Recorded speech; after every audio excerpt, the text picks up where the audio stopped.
ఏమండోయ్ welcome back to hello slow ఎల్గాస్ అండి. మన ఛానల్ కోసం నేను రాసిన కథ పరిణయ ఘర్షణ. ఈ కథలోకి వెళ్ళబోయే ముందు ఈ కథలోని ముందు భాగాలన్నీ కామెంట్స్లో లింక్స్ ఇచ్చా, కొంచెం సబ్స్క్రైబ్ చేసుకొని చూస్తూ కథ నచ్చితే ఒక చిన్న లైక్ చేయండి అబ్బా. ఈ కథలో మాన్య క్యారెక్టర్కి మాటలు రాసేటప్పుడు పర్టిక్యులర్ ఛానల్లో ప్రసారమైన ఒక టీవీ సీరియల్లో క్యారెక్టర్ని ఎగ్జాంపుల్గా తీసుకొని రాసా. ఆ క్యారెక్టర్ పేరేంటో గుర్తుకొస్తే కామెంట్ చేసేయండి అబ్బా. మరి ఇంకా కథలోకి వెళ్ళిపోదామా. కుమార్ కల్పన దేశం దాటి వెళ్ళిపోవాలని చూస్తారు. మాన్య పునర్వి మెడికల్ హిస్టరీ గురించి తెలుసుకొని దాన్ని అడ్డు పెట్టుకొని తన నాటకం మొదలుపెట్టి అక్కడి వారి నోరు మూయించేస్తుంది. ఇంతలో ఆ గది తలుపులు కొడుతూ మాన్యను విద్యను టీ తాగడానికి పిలుస్తుంది పునర్వి. దాంతో గది లోపలి వారికి ఊపిరి ఆగినంత పని అయ్యింది. సరైన సమయానికి పునర్వి ఆ గది దగ్గరకు వచ్చినందుకు మాన్యకు మనసులో చాలా సంతోషంగా అనిపించి తన ఆనందమంతా ముఖం మీదే కొట్టొచ్చినట్లు కనిపిస్తుంటే కళ్యాణ్ రామ్కు చాలా బాధగా అనిపించింది తన పరిస్థితికి. ఇంతలో మాన్య, బావా, ఈ తప్పులో నాకు భాగముంది.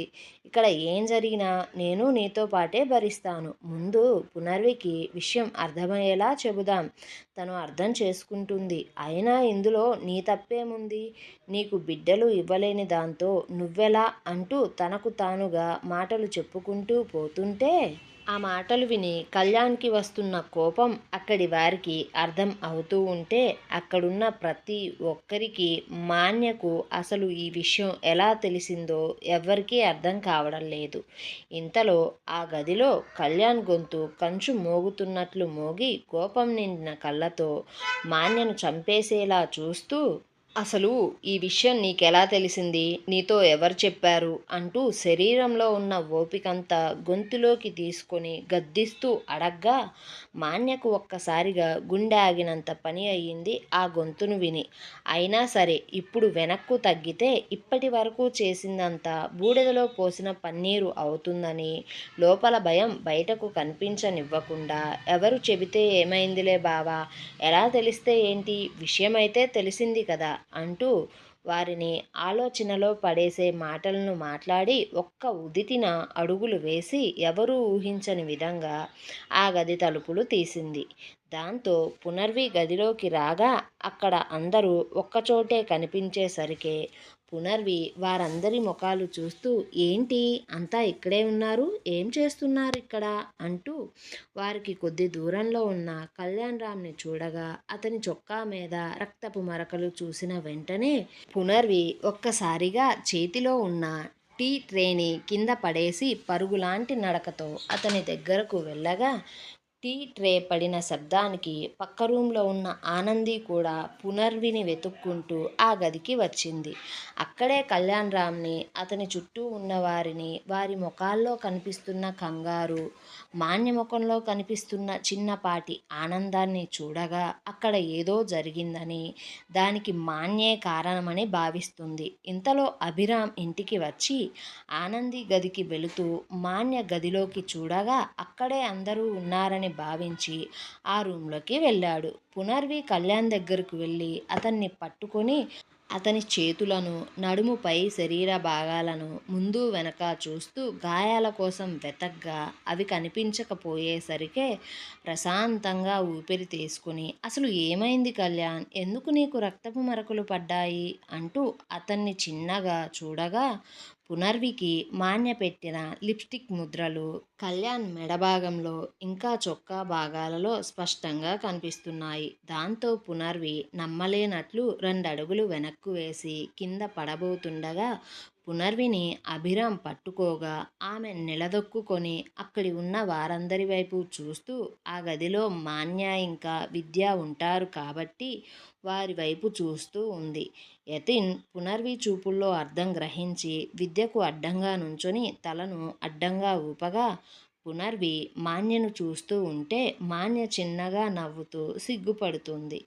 ఆనంది కళ్యాణ్ని అలా చూసి అతని దగ్గరకు వెళ్ళగా మాన్య చిన్నగా మాటలు మొదలుపెట్టింది. ఎందుకు అందరూ అలా చూస్తున్నారు నన్ను? ఇందులో అసలు తప్పేముంది?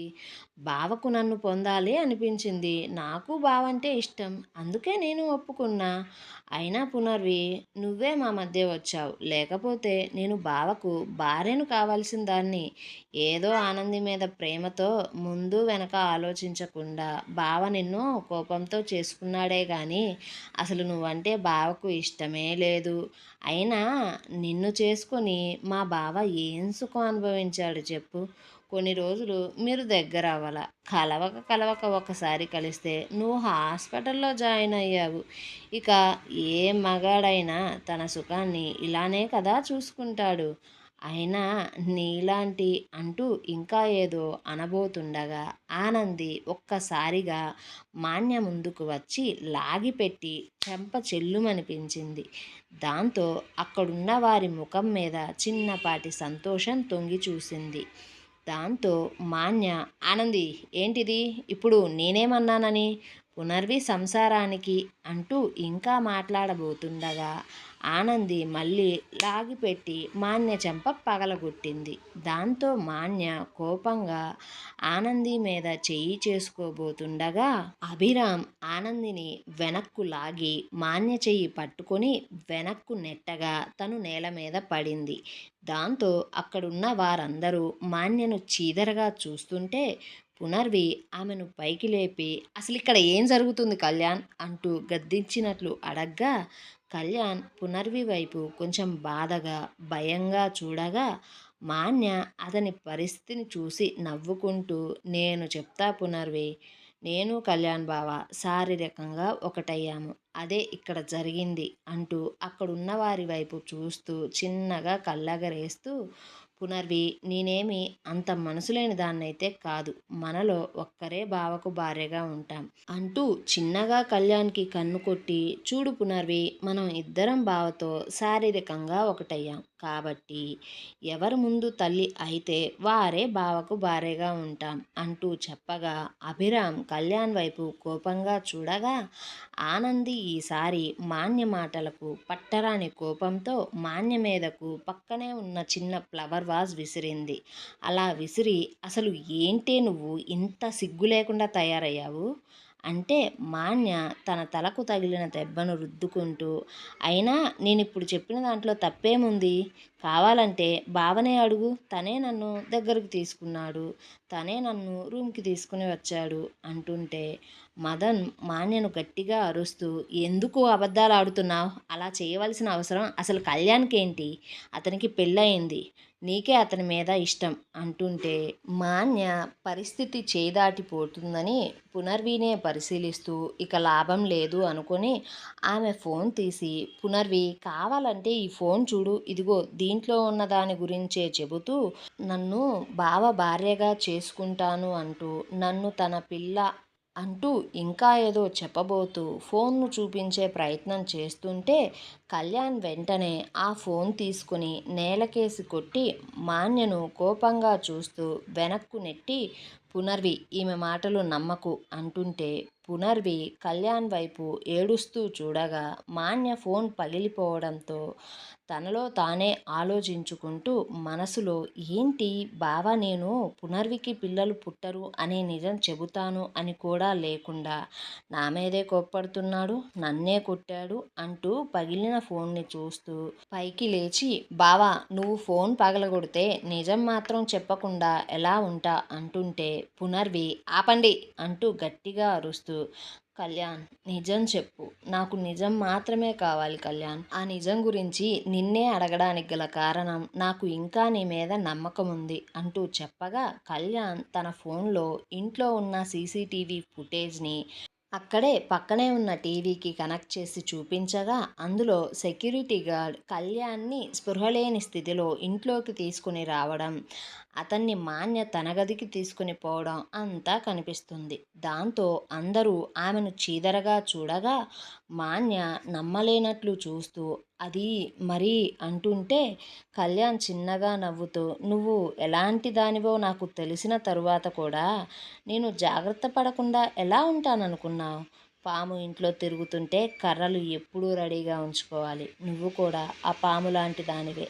నేను నిన్ను భరించడానికి గల కారణం కేవలం మా బామ్మ మాత్రమే. ఇప్పుడు దీన్ని తనకు చూపిస్తే తను కూడా ఇక నీ గురించి ఆలోచించడం మానేస్తుంది.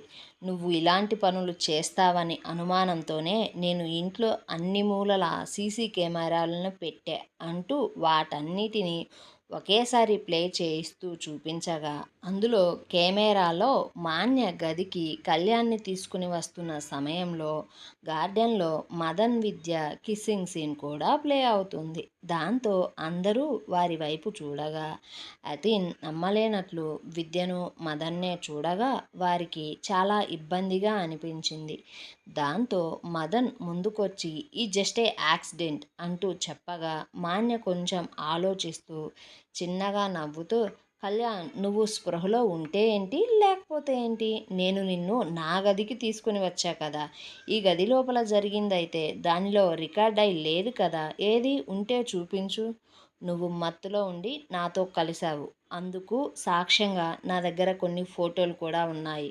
కానీ నువ్వు నా ఫోన్ పగలగొట్టావు. నా జాగ్రత్తలో నేను ముందుగానే ఫొటోస్ తీసి పెట్టుకున్నా అంటుంటే పునర్వి కళ్యాణ్ వైపు చూడగా కళ్యాణ్ లేదు అన్నట్లు తలను అడ్డంగా ఊపగా మాన్య తన ప్లాన్ వర్కౌట్ అవుతుందని పునర్వి దగ్గరకు వస్తుంటే ఆమెకు కళ్యాణ్ అడ్డంగా నుంచొని నిజం చెప్పద్దు అంటూ జాలీగా తలను మాన్య ముందు అడ్డంగా ఊపగా మాన్య చిన్నగా కళ్యాణ్ పరిస్థితికి నవ్వుకుంటూ కళ్యాణ్కి మాత్రమే వినిపించేలా, నీ భార్యకు పిల్లలు పుట్టరు, అది కూడా నీ వల్లే అని నాకు తెలిసిపోయింది బావా.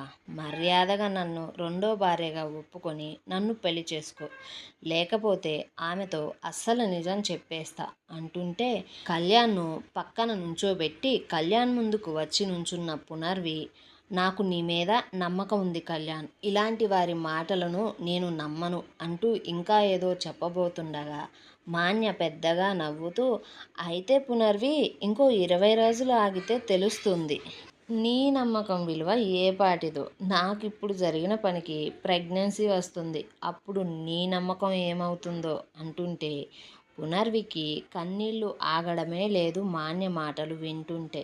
దాంతో ఆనంది మళ్ళీ మాన్యను కొట్టబోతూ, అసలు నువ్వు ఆడదానివేనా, ఆడదానివయ్యి ఇలా ఎలా చేస్తావు, ఇలా ఎలా మాట్లాడుతావు అంటుంటే మాన్య ఆనంది చెయ్యి పట్టుకొని ఆపుతూ, అసలు నువ్వేంటి పత్తిత్తు కబుర్లన్నీ నాకు చెప్తున్నావు, నువ్వు మాత్రం పెళ్ళికి ముందే ఇదిగో ఈ అభిరామ్ గారితో సరసాలాడి కడుపు వచ్చేసరికే కామ్గా గుట్టు చప్పుడు కాకుండా ఇద్దరు పెళ్లి చేసుకున్నారు కదా, నువ్వు నాకు నీతులు చెప్తున్నావా, మరి నువ్వు మాత్రం ఆడదానివే కదా, ఇలా ఎలా చేశావు అంటూ ఆనంద్ని అభిరామ్ని నీచంగా చూస్తూ మాట్లాడగా అభిరామ్ కోపంగా కళ్యాణ్నే చూస్తున్నాడు మాన్య మాటలకు.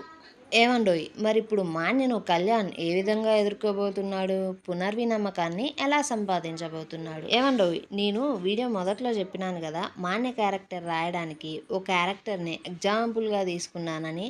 అది ఎవరినంటే అమావాస్య దీపం సీరియల్లో కాంపౌండర్ బాబు వెంటబడిద్ది కదా, ఆ అక్కని ఎగ్జాంపుల్గా తీసుకొని మాటలు రాశా. ఇప్పుడు మీకు గుర్తొస్తే కామెంట్లో అక్క పేరు చెప్పండి అబ్బా.